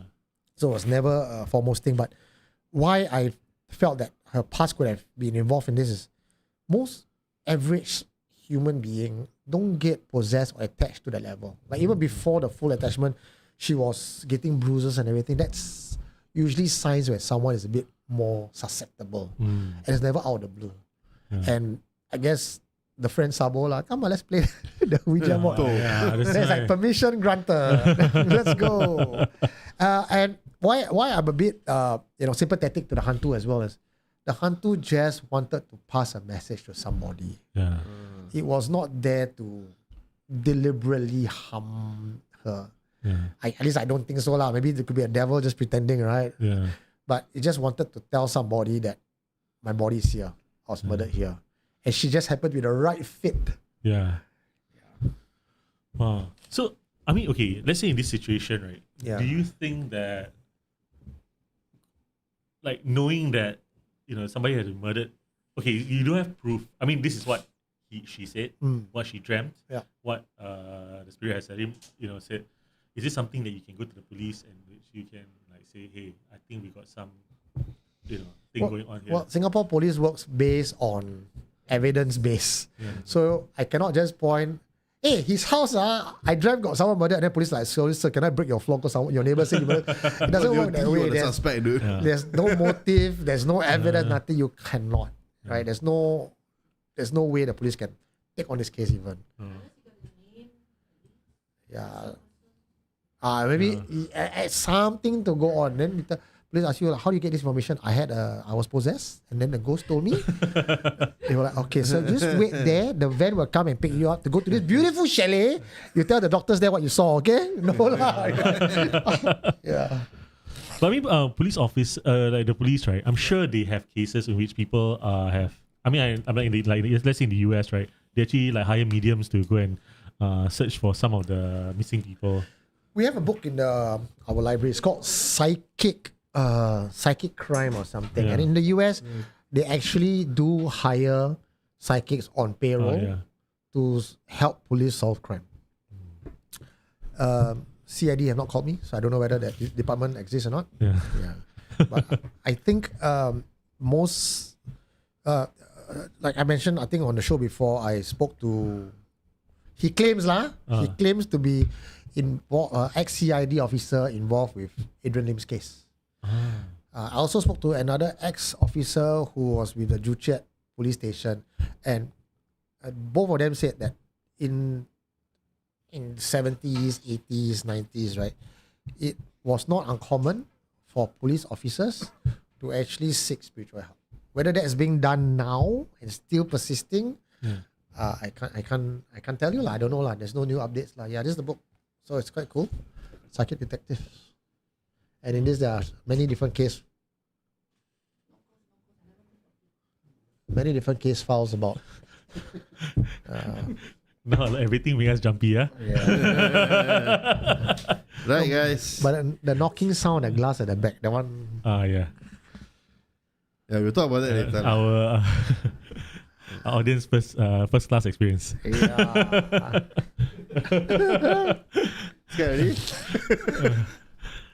Don't worry, guys. The way to protect yourself is Love and Right bracelet going for $28.80.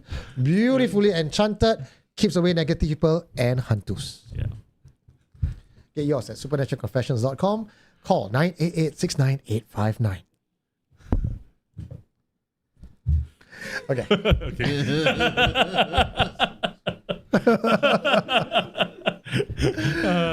Yeah. Oh. And I've been getting a lot of cases lately. Oh. Dude, yesterday I came back. So I was in India, right? Yeah. And it was a beautiful trip, everything. I came back and then I had a call. Somebody needs help cleaning the house that is haunted. Then I was like, okay, I need to rest. I need to sleep. When I woke up, I got another message from Edwin because someone slipped a paper under my office, given the name and number, and says, Eugene, need help. Wow. So I called. I'm going to meet them next week. Different cases. Yeah. So it seems the case is rising. Wow. Yeah. Is to do with people or houses? So is it the case rising, or now they realize that they finally can find somebody to put? Maybe, yeah. Maybe, Maybe, yeah. Yeah, maybe. From Eric, do you all wear the bracelet on your right or left hand? For me, I wear on my right. I know some people have said wear it on the left. Because of the work I do, the reason why you wear on the left is because when you talk about energy moving in and out, energy comes in on the left and goes on the right. Right? So you want to put on the left hand so that the energy, basically you put the filter paper in front, right? Yeah. So you filter in, you get a good energy. But for me, because I have a lot of other things, I wear it on the right because I want to filter it as it goes out to heal people. So mine is healing and fighting, so I would do it. But frankly, you can put it left, you can put it right, you can put it, I know some people even put it in the back, some people put it in the table. On the table. Yeah. I have not yet seen someone come to me and go like, yeah, I put left hand, it works. I put right hand, doesn't. No, don't have. The Love and Light bracelet, because of the very nature that it is a natural, organic product. Yeah.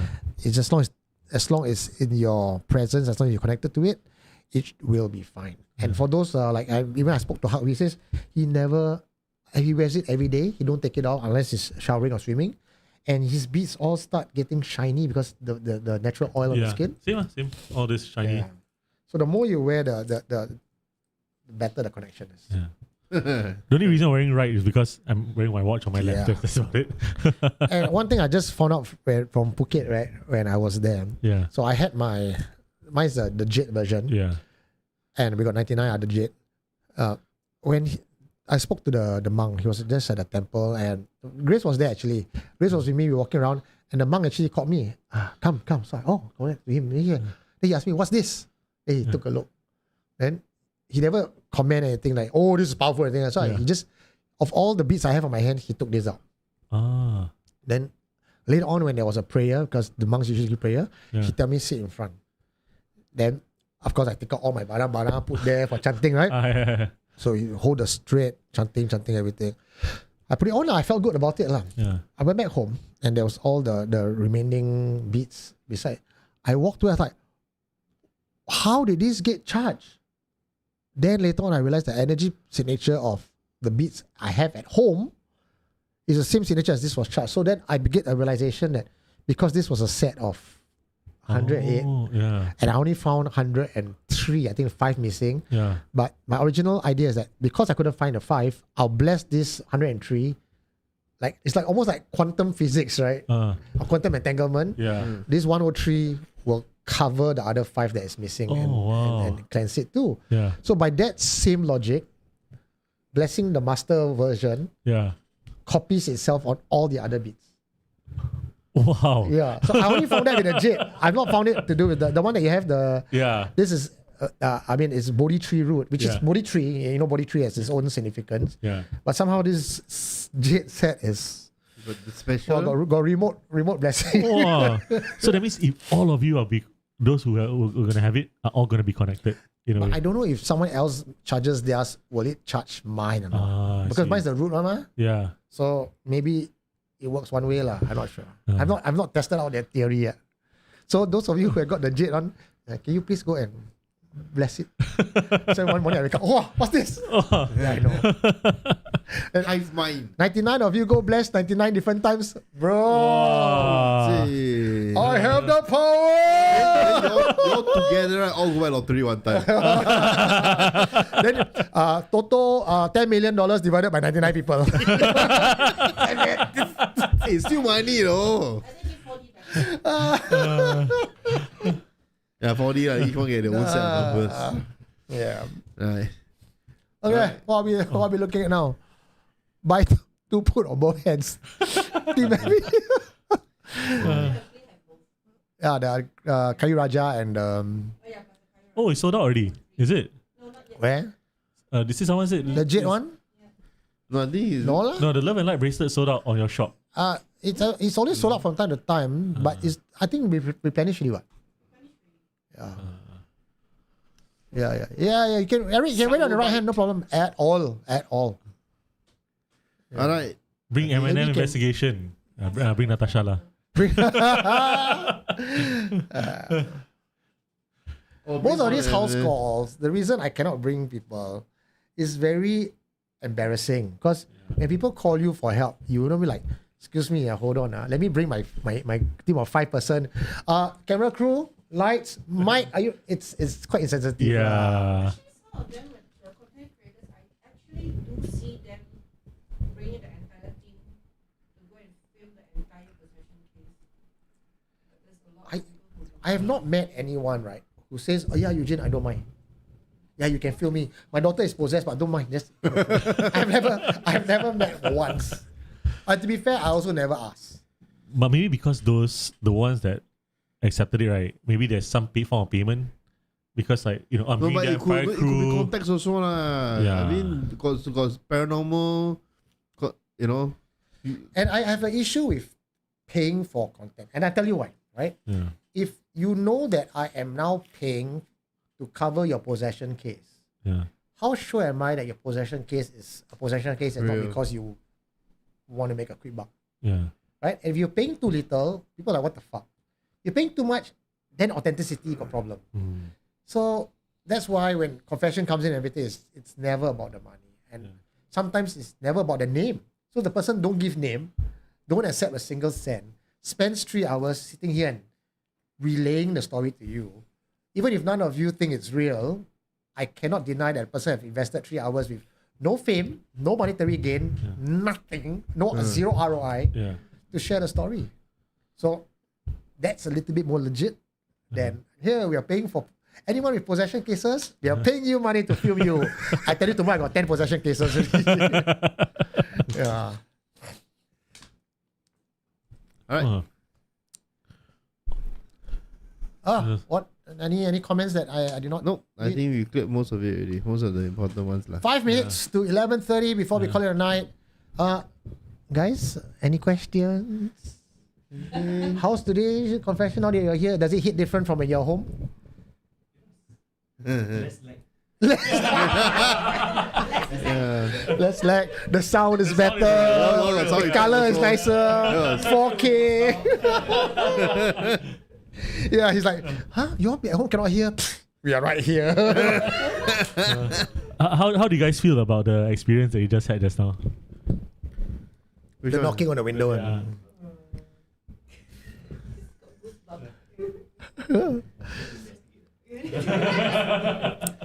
Now they okay, no problem. Pretend it happened. Yeah.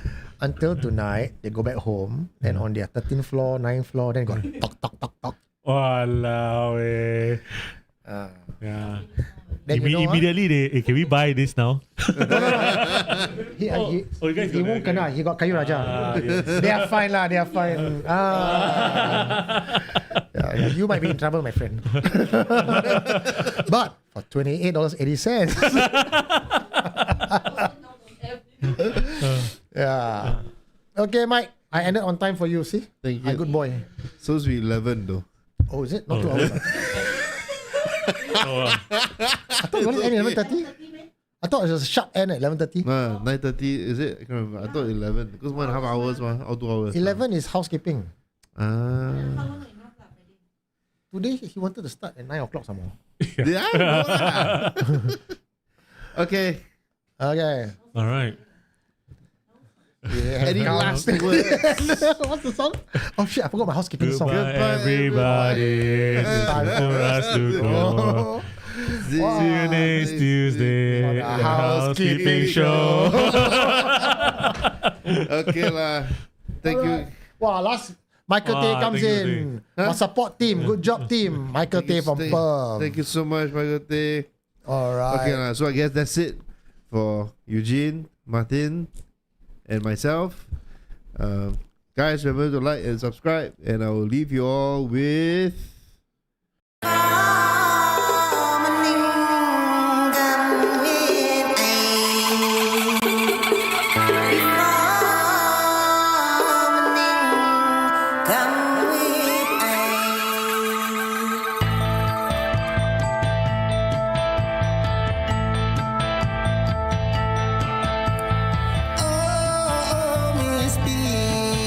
Go away, don't disturb me.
did you find?